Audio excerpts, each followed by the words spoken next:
अप्सरा रंभा अपनी अप्रतिम सुंदरता और मोहक नृत्य के लिए स्वर्गलोक में प्रसिद्ध थी। एक बार जब वह इंद्रलोक के उद्यान में नृत्य कर रही थी, तब अर्षि दुर्वासा वहां से गुजरे।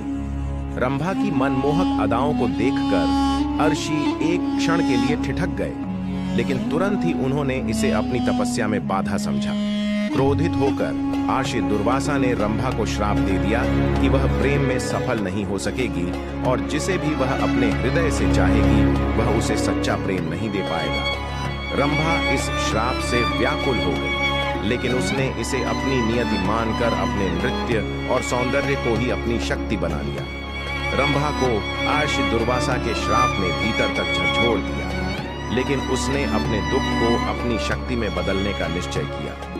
उसने और भी अधिक समर्पण से नृत्य साधना शुरू कर दी। देवताओं की सभाओं में उसका नृत्य इतना दिव्य हो गया कि स्वयं इंद्र भी मंत्रमुग्ध हो उठे।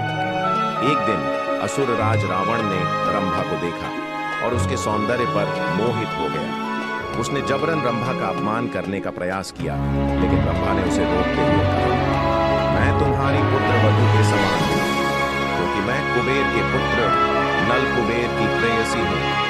रंभा की यह बात सुनकर भी रावण नहीं रुका और उसने उसका अपमान कर दिया।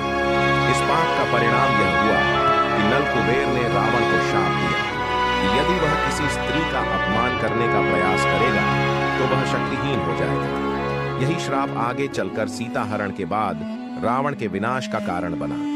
रंभा ने अपने दुखों के बावजूद स्वर्ग में अपना स्थान बनाए रखा, लेकिन उसका हृदय हमेशा प्रेम की एक सच्ची अनुभूति के लिए तरसता रहा।